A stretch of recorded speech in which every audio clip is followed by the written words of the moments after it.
Chapter 9 The Light Upon the Moor. Second Report of Dr. Watson.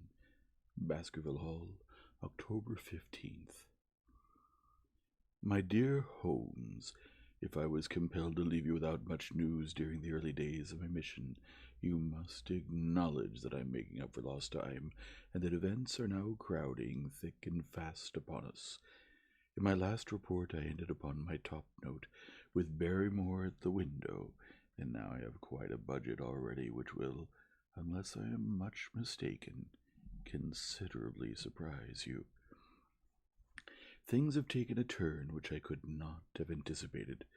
In some ways they have, within the last 48 hours, become much clearer, and in some ways they have become more complicated. But I will tell you all, and you shall judge for yourself.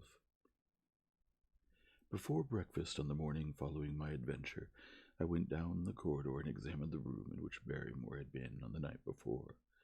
The western window through which he had stared so intently has, I noticed, one peculiarity above all other windows in the house. It commands the nearest outlook onto the moor. There is an opening between two trees which enables one from this point of view to look right down upon it, while from all the other windows it is only a distant glimpse which can be obtained. It follows, therefore, that Barrymore, since only this window would serve the purpose, must have been looking out for something or somebody upon the moor. The night was very dark, so that I can hardly imagine how he could have hoped to see anyone. It had struck me that it was possible that some love intrigue was on foot.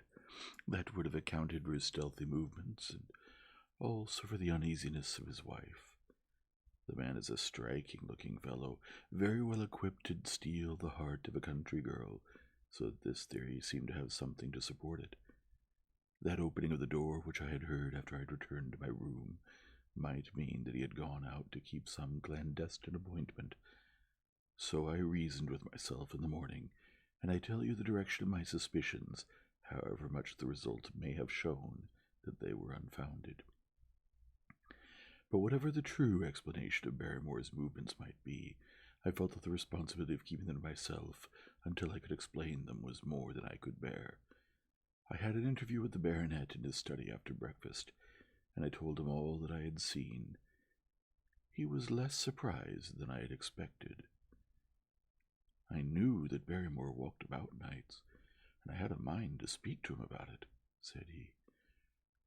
2 or 3 times I've heard his steps in the passage, come and going, just about the hour you name. Perhaps, then, he pays a visit every night to that particular window, I suggested. Perhaps he does. If so, we should be able to shadow him and see what it is that he's after. I wonder what your friend Holmes would do if he were here. I believe that he would do exactly what you now suggest, said I. He would follow Barrymore and see what he did. Then we shall do it together. But surely he would hear us. The man is rather deaf, and in any case we must take our chance of that. We'll sit up in my room tonight and wait until he passes. Sir Henry rubbed his hands with pleasure, and it was evident that he hailed the adventure as a relief to his somewhat quiet life upon the moor. The baronet has been in communication with the architect who prepared the plans for Sir Charles, and with the contractor from London, so that we may expect great changes to begin here soon. There have been decorators and furnishers up from Plymouth, and it is evident that our friend has large ideas and means to spare no pains or expense to restore the grandeur of his family. When the house is renovated and refurnished, all that he will need will be a wife to make it complete. Between ourselves, there are pretty clear signs that this will not be wanting, if the lady is willing, for I have seldom seen a man more infatuated with a woman than he is with our beautiful neighbor, Miss Stapleton. And yet the course of true love does not run quite as smoothly as one would under the circumstances expect. Today, for example, its surface was broken by a very unexpected ripple, which has caused our friend considerable perplexity and annoyance. After the conversation which I have quoted about Barrymore, Sir Henry put on his hat and prepared to go out. As a matter of fact, I did the same. "What? Are you coming, Watson?" he asked, looking at me in a curious way. "That depends on whether you're going on the moor," said I. "Yes, I am." "Well, you know what my instructions are. I'm sorry to intrude, but you heard how earnestly Holmes insisted that I should not leave you, and especially that you should not go alone upon the moor." Sir Henry put his hand upon my shoulder with a pleasant smile. "My dear fellow," said he, "Holmes, with all his wisdom, did not foresee some things which have happened since I've been on the moor. You understand me? I'm sure that you're the last man in the world who would wish to be a spoil-sport. I must go out alone." It put me in a most awkward position. I was at a loss what to say or what to do, and before I had made up my mind, he picked up his cane and was gone. But when I came to think the matter over, my conscience reproached me bitterly for having on any pretext allowed him to go out of my sight. I imagined what my feelings would be if I had to return to you, and to confess that some misfortune had occurred through my disregard for your instructions. I assure you my cheeks flushed at the very thought. It might not even now be too late to overtake him, so I set off at once in the direction of Merripit House. I hurried along the road at the top of my speed, without seeing anything of Sir Henry, until I came to the point where the moor path branches off. There, fearing that perhaps I had come in the wrong direction after all, I mounted a hill from which I could command a view, the same hill which is cut into the dark quarry. Thence I saw him at once. He was on the moor path about a quarter of a mile off, and a lady was by his side who could only be Miss Stapleton. It was clear that there was already an understanding between them, and that they had met by appointment. They were walking slowly along in deep conversation, and I saw her making quick little movements of her hands, as if she were very earnest in what she was saying, while he listened intently, and once or twice shook his head in strong dissent. I stood among the rocks watching them, very much puzzled as to what I should do next. To follow them and break into their intimate conversation seemed to be an outrage, and yet my clear duty was never for an instant to let him out of my sight. To act the spy upon a friend was a hateful task. Still, I could see no better course than to observe him from the hill, and to clear my conscience by confessing to him afterwards what I had done. It is true that if any sudden danger had threatened him, I was too far away to be of use, and yet I am sure that you will agree with me that the position was very difficult, and that there was nothing more which I could do. Our friend, Sir Henry, and the lady had halted on the path and were standing deeply absorbed in their conversation, when I was suddenly aware that I was not the only witness of their interview. A wisp of green floating in the air caught my eye, and another glance showed me that it was carried on a stick by a man who was moving along the broken ground. It was Stapleton, with his butterfly net. He was very much closer to the pair than I was, and he appeared to be moving in their direction. At this instant Sir Henry suddenly drew Miss Stapleton to his side. His arm was round her, but it seemed to me that she was straining away from him with her face averted. He stooped his head to hers, and she raised one hand as if in protest. Next moment I saw them spring apart and turn hurriedly round. Stapleton was the cause of the interruption. He was running wildly towards them, his absurd net dangling behind him. He gesticulated and almost danced with excitement in front of the lovers. What the scene meant I could not imagine, but it seemed to me that Stapleton was abusing Sir Henry, who offered explanations which became more angry as the other refused to accept them. The ladies stood by in haughty silence.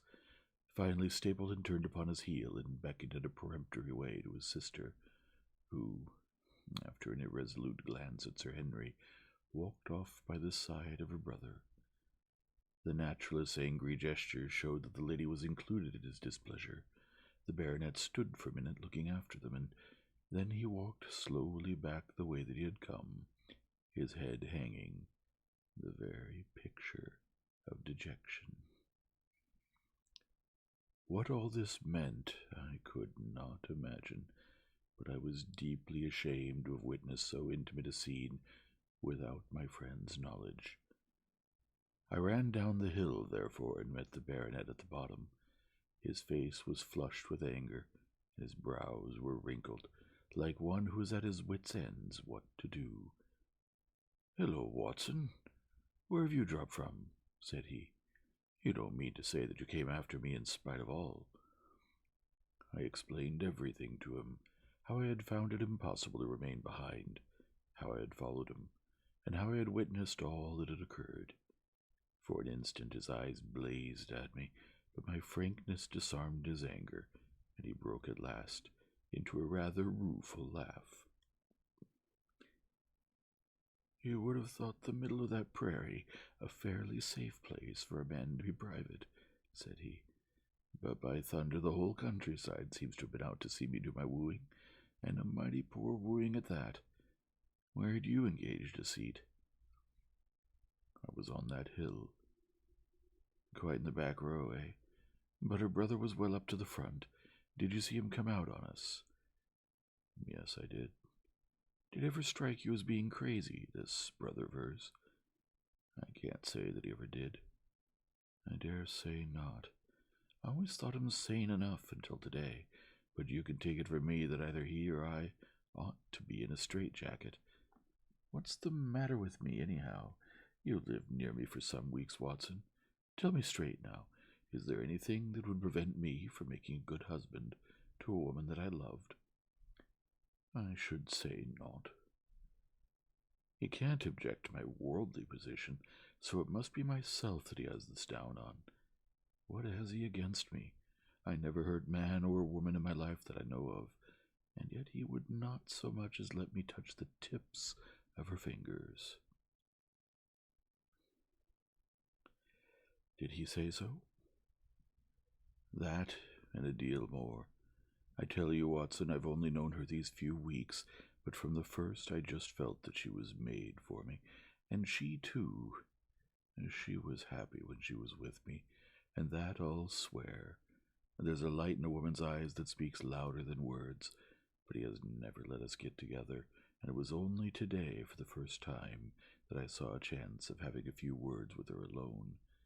She was glad to meet me, but when she did, it was not love that she would talk about, and she wouldn't have let me talk about it either if she could have stopped it. She kept coming back to it that this was a place of danger, and that she would never be happy until I had left it. I told her that since I had seen her, I was in no hurry to leave it, and that if she really wanted me to go, the only way to work it was for her to arrange to go with me. With that, I offered in as many words to marry her. But before she could answer, down came this brother of hers, running at us with a face on him like a madman. He was just white with rage, and those light eyes of his were blazing with fury. What was I doing with the lady? How dare I offer her attentions which were distasteful to her? Did I think that because I was a baronet I could do what I liked? If he had not been her brother, I should have known better how to answer him. As it was, I told him that my feelings towards his sister were such as I was not ashamed of, and that I hoped that she might honor me by becoming my wife. That seemed to make the matter no better, so that I lost my temper too, and I answered him rather more hotly than I should, perhaps, considering that she was standing by. So it ended by his going off with her, as you saw, and here am I, as badly puzzled a man as any in this country. Just tell me what it all means, Watson, and I'll owe you more than ever I can hope to pay." I tried one or two explanations, but indeed I was completely puzzled myself. Our friend's title, his fortune, his age, his character, and his appearance are all in his favor, and I know nothing against him unless it be this dark fate which runs in his family, that his advances should be rejected so brusquely, without any reference to the lady's own wishes, and that the lady should accept the situation without protest, is very very amazing. However, our conjectures were set at rest by a visit from Stapleton himself that very afternoon. He had come to offer apologies for his rudeness of the morning, and after a long private interview with Sir Henry in his study, the upshot of their conversation was that the breach is quite healed, and that we are to dine at Merripit House next Friday as a sign of it. "I don't say now that he isn't a crazy man," said Sir Henry. "I can't forget the look in his eyes when he ran at me this morning, but I must allow that no man could make a more handsome apology than he has done." "Did he give any explanation of his conduct?" "His sister is everything in his life, he says. That is natural enough, and I am glad that he should understand her value. They have always been together, and according to his account he has been a very lonely man with only her as a companion, so that the thought of losing her was really terrible to him. He had not understood, he said, that I was becoming attached to her, but when he saw with his own eyes that it was really so, and that she might be taken away from him, it gave him such a shock that for a time he was not responsible for what he said or did. He was very sorry for all that had passed, and he recognized how foolish and how selfish it was that he should imagine that he could hold a beautiful woman like his sister to himself for her whole life. If she had to leave him, he had rather it was to a neighbor like myself than to anyone else. But in any case it was a blow to him, and it would take him some time before he could prepare himself to meet it. He would withdraw all opposition upon his part, if I would promise for 3 months to let the matter rest, and to be content with cultivating the lady's friendship during that time without claiming her love. This I promised, and so the matter rests. So there is one of our small mysteries cleared up. It is something to have touched bottom anywhere in this bog in which we are floundering.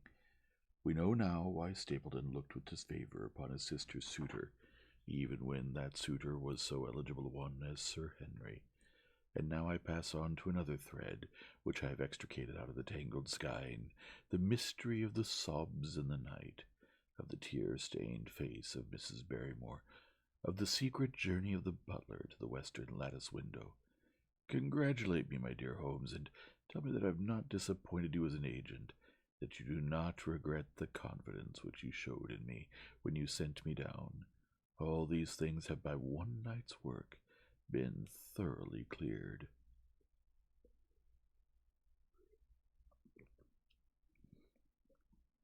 I have said by one night's work, but in truth it was by 2 nights' work, for on the very first we drew entirely blank.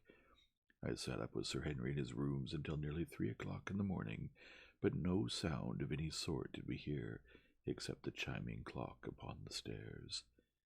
It was a most melancholy vigil, and ended by each of us falling asleep in our chairs. Fortunately, we were not discouraged, and we determined to try again. The next night we lowered the lamp and sat smoking cigarettes without making the least sound. It was incredible how slowly the hours crawled by, and yet we were helped through it by the same sort of patient interest which the hunter must feel as he watches the trap into which he hopes the game may wander. 1 struck, and 2, and we had almost for the second time given it up in despair, when in an instant we both sat bolt upright in our chairs, with all our weary senses keenly on the alert once more. We had heard the creak of a step in the passage. Very stealthily we heard it pass along until it died away in the distance. Then the baronet gently opened his door, and we set out in pursuit. Already our man had gone round the gallery, and the corridor was all in darkness. Softly we stole along until we had come into the other wing. We were just in time to catch a glimpse of the tall, black-bearded figure, his shoulders rounded as he tiptoed down the passage. Then he passed through the same door as before, and the light of the candle framed it in the darkness, and shot one single yellow beam across the gloom of the corridor. We shuffled cautiously towards it, trying every plank before we dared to put our whole weight upon it.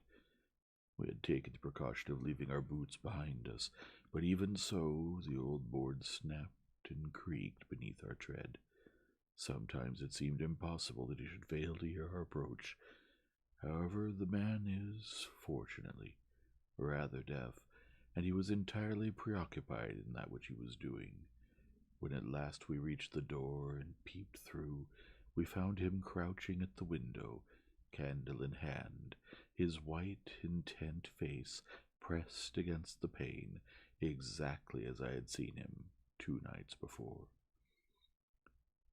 We had arranged no plan of campaign, but the baronet is a man to whom the most direct way is always the most natural. He walked into the room, and as he did so, Barrymore sprang up from the window with a sharp hiss of his breath, and stood, livid and trembling, before us. His dark eyes, glaring out of the white mask of his face, were full of horror and astonishment as he gazed from Sir Henry to me. "What are you doing here, Barrymore?" "Nothing, sir." His agitation was so great that he could hardly speak, and the shadows sprang up and down from the shaking of his candle. "It was the windows, sir. I go round at night to see that they're fastened."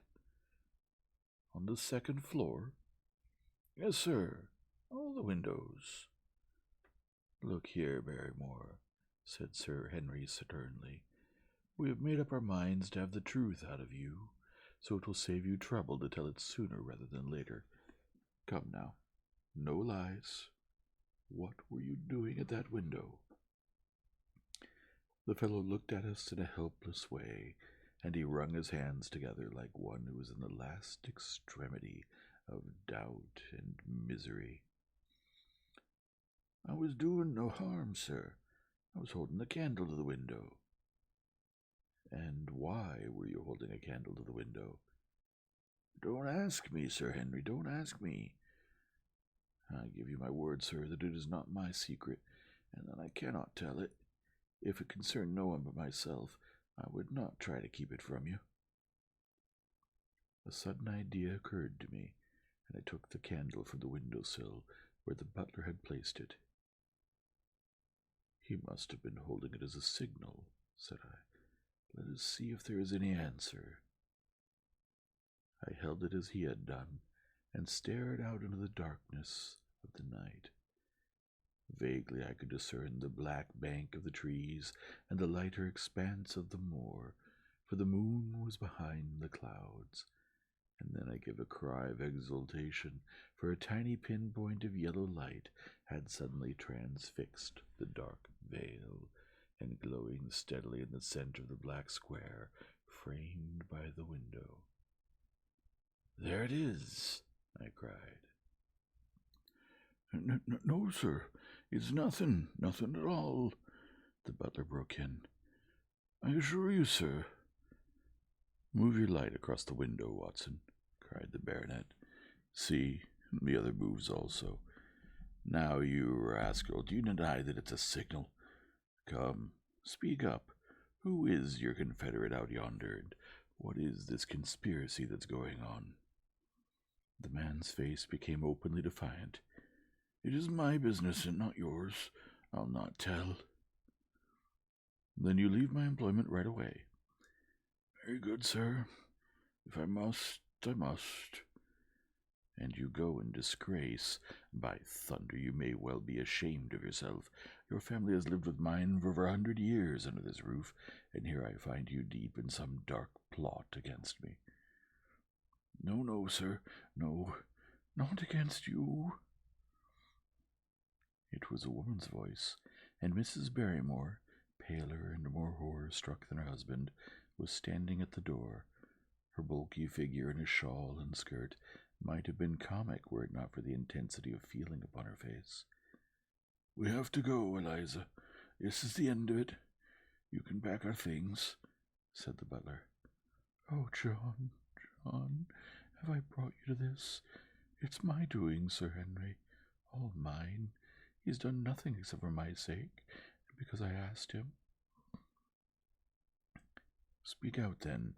What does it mean?" My unhappy brother is starving on the moor. We cannot let him perish at our very gates. The light is a signal to him that food is ready for him, and his light out yonder is to show the spot to which to bring it.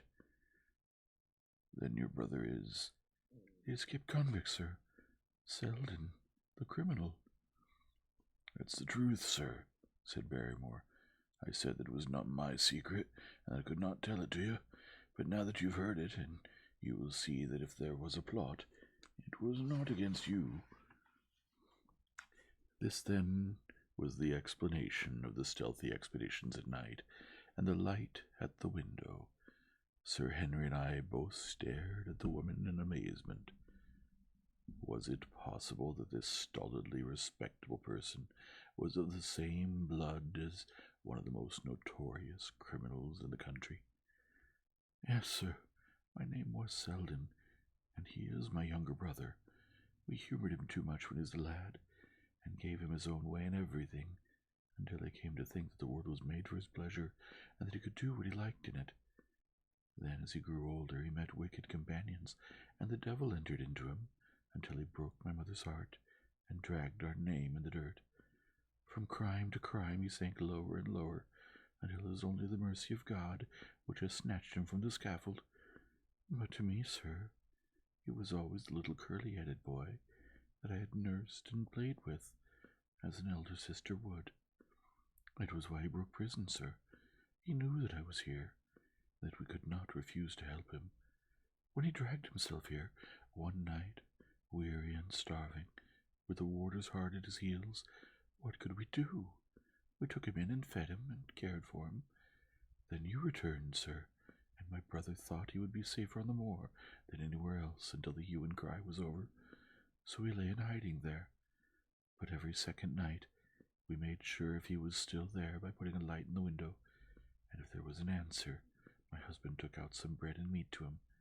Every day we hoped that he was gone, but as long as he was there, we could not desert him. That is the whole truth, as I am an honest Christian woman, and you will see that if there is blame in the matter, it does not lie with my husband, but with me, for whose sake he has done all this. The woman's words came with an intense earnestness which carried conviction with them. Is this true, Barrymore? Yes, Sir Henry, every word of it. Well, I cannot blame you for standing by your own wife. Forget what I've said. Go to your room, you two, and we shall talk further about this matter in the morning. When they were gone, we looked out of the window again. Sir Henry had flung it open, and the cold night wind beat in upon our faces. Far away in the black distance, there still glowed that one tiny point of yellow light. I wonder he dares, said Sir Henry.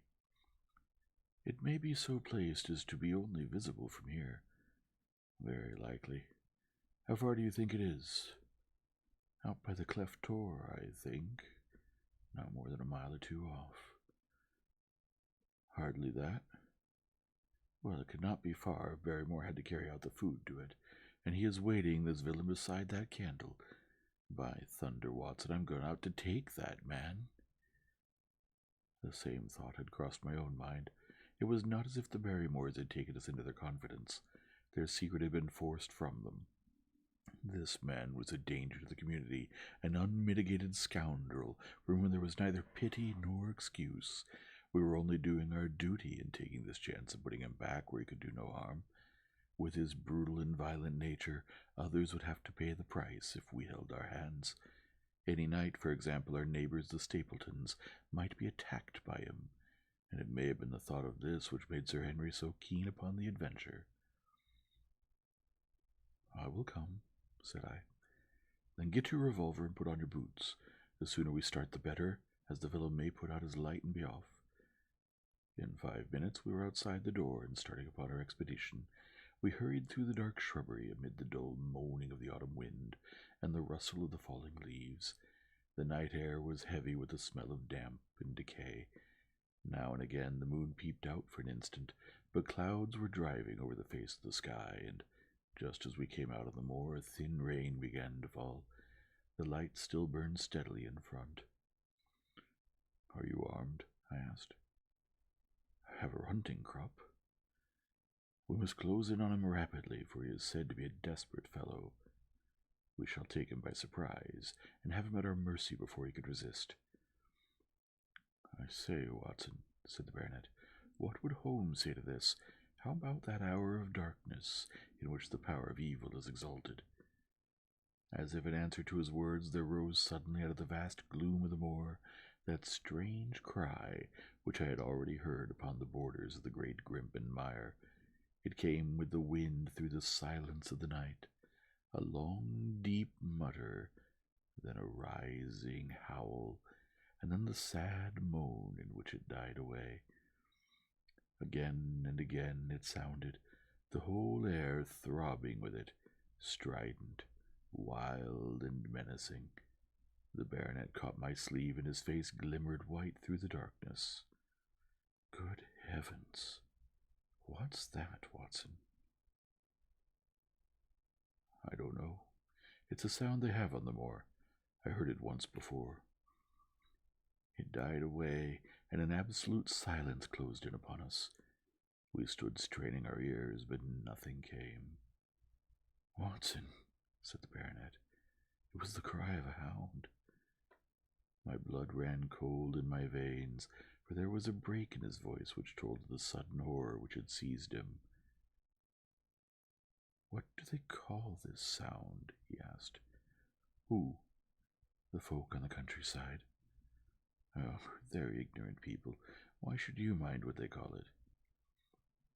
Tell me, Watson, what do they say of it? I hesitated, but could not escape the question. They say it is the cry of the hound of the Baskervilles. He groaned and was silent for a few moments. A hound it was, he said at last, but it seemed to come from miles away, over yonder, I think. It was hard to say whence it came. It rose and fell with the wind. Isn't that the direction of the great Grimpen Mire? Yes, it is. Well, it was up there. Come now, Watson, didn't you think yourself that it was the cry of a hound? I'm not a child. You need not fear to speak the truth. Stapleton was with me when I heard it last. He said that it might be the calling of a strange bird. No, it was a hound. My God, could there be some truth in all these stories? Is it possible that I am reeling in danger from so dark a cause? You don't believe it, do you, Watson? No. And yet it was one thing to laugh about it in London, and it is another to stand out here in the darkness of the moor, and to hear such a cry as that. And my uncle, there was the footprint of the hound beside him as he lay. It all fits together. I don't think that I'm a coward, Watson, but that sound seemed to freeze my very blood. Feel my hand. It was as cold as a block of marble. You'll be all right tomorrow. I don't think I'll get that cry out of my head. What do you advise that we do now? Shall we turn back? No, by thunder. We have come out to get our man, and we will do it. We, after the convict and hellhound, as likely as not after us. Come on. We'll see it through if all the fiends of the pit were loose upon the moor. We stumbled slowly along in the darkness, with the black loom of the craggy hills around us, and the yellow speck of light burning steadily in front.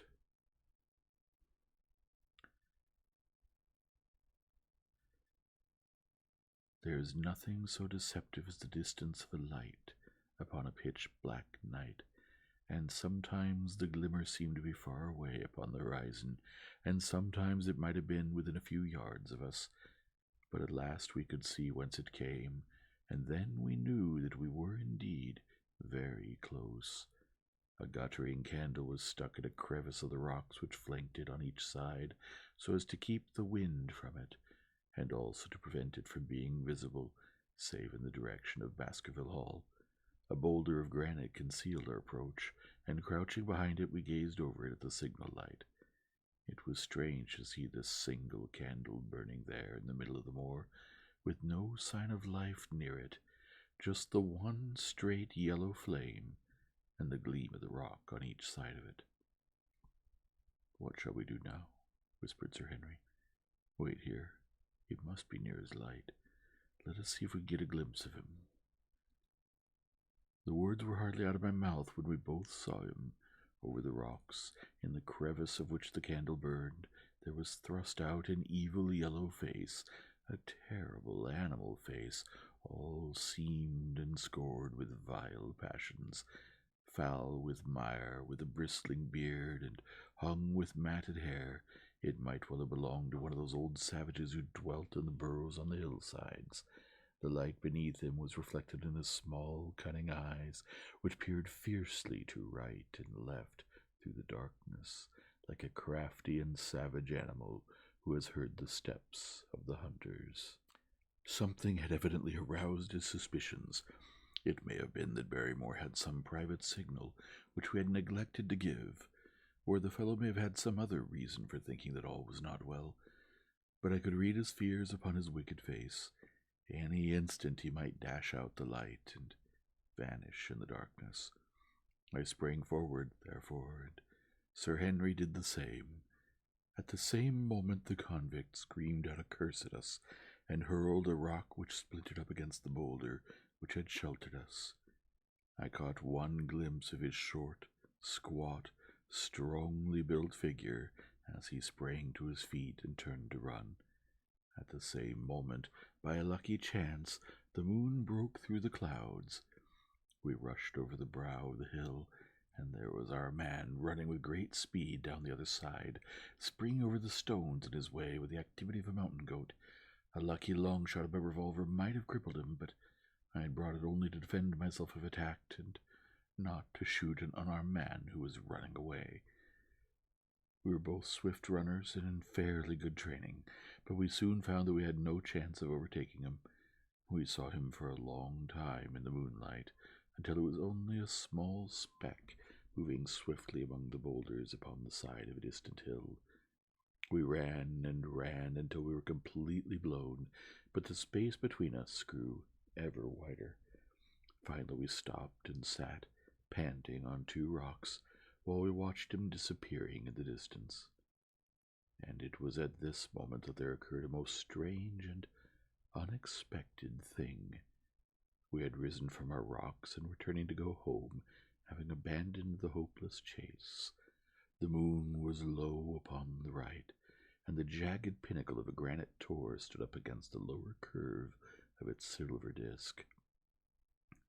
There, outlined as black as an ebony statue, on that shining background, I saw the figure of a man upon the tor. Do not think that it was a delusion, Holmes. I assure you that I have never in my life seen anything more clearly. As far as I could judge, the figure was that of a tall, thin man. He stood with his legs a little separated, his arms folded, his head bowed, as if he were brooding over that enormous wilderness of peat and granite which lay before him. He might have been the very spirit of that terrible place. It was not the convict. This man was far from the place where the latter had disappeared. Besides, he was a much taller man. With a cry of surprise, I pointed him out to the baronet, but in the instant during which I had turned to grasp his arm, the man was gone. There was the sharp pinnacle of granite still cutting the lower edge of the moon, but its peak bore no trace of that silent and motionless figure. I wished to go in that direction and to search the tor, but it was some distance away. The baronet's nerves were still quivering from that cry, which recalled the dark story of his family, and he was not in the mood for fresh adventures. He had not seen this lonely man upon the tor, and could not feel the thrill which his strange presence and his commanding attitude had given to me. "A warder, no doubt," said he. "The Moor has been thick with him since this fellow escaped.